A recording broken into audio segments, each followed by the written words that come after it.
So hello everyone, so moving on to video number 2, discussing this critique of the neurodiversity movement.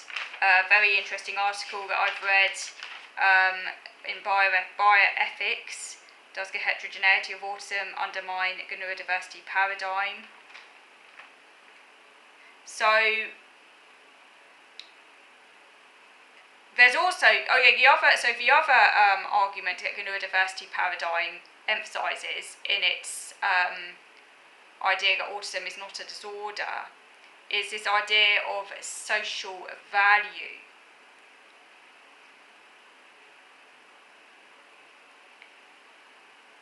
So this is the focus on the social value of particular attributes common among autistic people. For example, pattern recognition, attention to detail, focus, and they often use historical figures like Einstein and even people like Steve Jobs in the modern era to boost their claim. So this is the idea that society owes debt to autistics who have innovated in music and science, etc. Simon Van-Cohen supports this idea. This is instrumental value, basically, that because autistics are assumed to have instrumental value, this is the idea that therefore society owes them something, or that that it's not a disorder and that it should be accommodated, sort of thing. Now there's a lot of problems with this view, obviously, and as I've said, this is a view that Steve Silberman and Simon Van-Cohen subscribe to. This idea that, for example, IT harnesses autistic intelligence, whatever autistic intelligence is. If you ask me, that's just positive stereotyping, load of crap and deeply offensive. I've done other videos on positive stereotyping and all of that, and how it actually reinforces stigma and results in this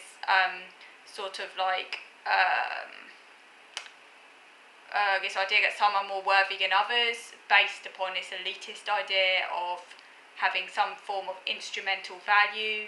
And of course it homogenises a whole group, takes away people's individuality, it's deeply dehumanising and offensive. But yeah, they argue that autism has brought about tremendous advances in society. Obviously it depends what type of autism they're talking about. Clearly not the autism I have, and clearly not the autism of those who can't talk and have intellectual disabilities. And this idea, and even if some autistics brought about advances in society, like why is that to do with their autism? Why isn't that just because certain people who happen to have autism have brought about advances in society just as many non-autistic people do? Why does it have to be related to their autism? And that is deeply dehumanising. Autism is a disability after all, and we should not be trying to reduce every aspect of that to the person. And yes, and what I was saying is that it's deeply problematic saying that some people have more value than others because they bring something to society. People have value regardless, and this is a very right-wing ideology. It opens the door to a society where people are only valued, indeed we already sort of live in that society, where people are only valued according to how much they can be exploited, and not as valuable in and of themselves, which is deeply problematic to assume. As soon as you start thinking of people as in instrumental terms, you open the door to all sorts of nasty right-wing policies. So just bear that in mind. So yes, so the non-disorder claim links to that social value claim, and that's used as a political argument for accommodation. As I say, it is completely the wrong way to go about trying to get accommodation. You should be arguing for accommodation based on people's worth as human beings and not on their instrumental value. That is deeply philosophically problematic. And then the other thing that the neurodiversity movement, or paradigm, I should emphasise the paradigm because, as I said before, paradigm is distinct from the movement. The other thing that the paradigm argues is the natural and normal idea. So this is that they celebrate autism and other so-called neurodivergent conditions as part of natural variation. They say it results in normal natural variation, the result of normal natural variation in a human genome. So this is a natural and normal claim.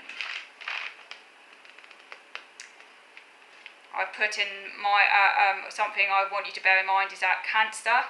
I'm not comparing autism to cancer, by the way, obviously. Don't get me wrong, they're completely different. One is a disease, one is a disorder. But cancer is also natural variation, isn't it? Lots of things are natural. Doesn't mean they're good. That is the appeal to nature fallacy. Sickle cell anemia is also natural. It is caused by a mutation and both parents have to carry it for the child to have it. Traits, sickle cell anemia without disease actually protects against malaria. Having a disease does not. It is natural. It may well have continued because of that evolutionary advantage. Is having a disease good? No, it is not. So that, as an argument, is not satisfactory.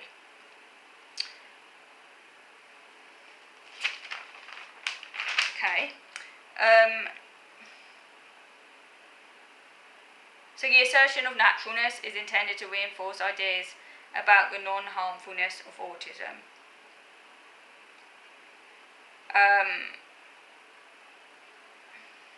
The assertion of naturalness.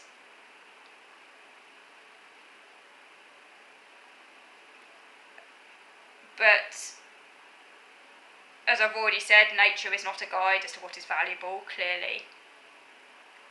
The claim that autism is natural variation might relate to the idea of natural selection and traits being potentially selected for, providing an evolutionary advantage, but this would entail only that autistic traits were functional during evolutionary history and not that they are beneficial necessarily to the individual or society under current conditions. Now, I personally think that there is maybe some plausibility to the argument behind the evolutionary claim, just as there is, obviously as I mentioned the sickle cell anemia example, certain traits do persist because they can carry advantages to those who just have the traits but not for disease or disorder.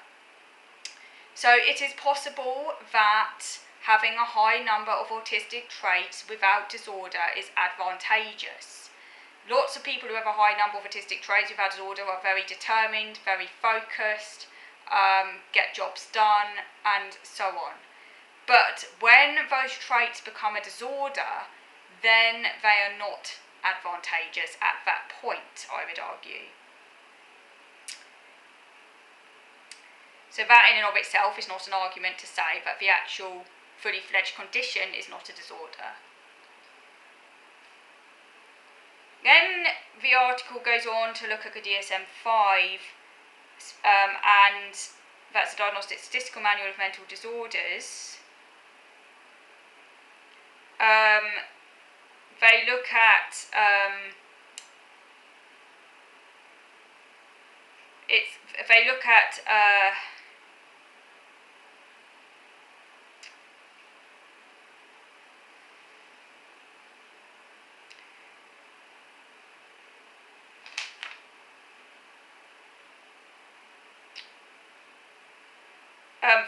how in the current DSM there's a more nuanced understanding of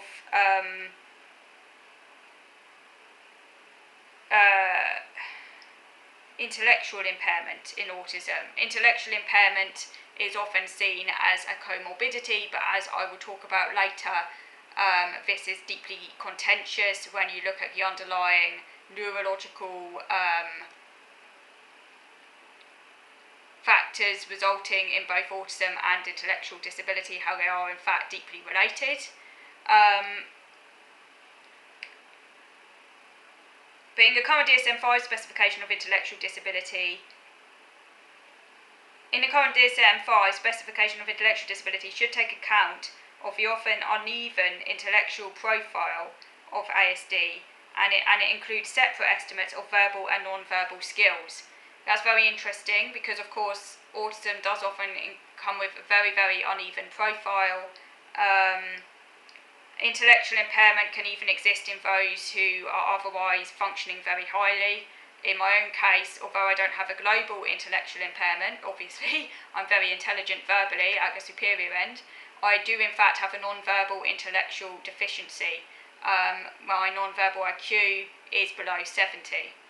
My verbal IQ is in the extremely high range, but my non-verbal IQ is below 70. So I don't have I don't have an IQ, because that would be meaningless. Because part of my functioning is extremely low, part of my functioning is extremely high. They both sort of cancel each other out, and you can't really put me in a box and say, oh, she's high functioning or she's low functioning, because it depends what part of my skill set you are looking at. And that makes me both very able but also very disabled at the same time. And that is actually the case for a lot of autistic people, even those who are highly verbal and otherwise intelligent. So that's good that this is now acknowledged in a DSM-5, that it does take account of the uneven intellectual profile of autism, which is said to be one of the very, what's the word for it? It's very, very prevalent in autism, this uneven profile.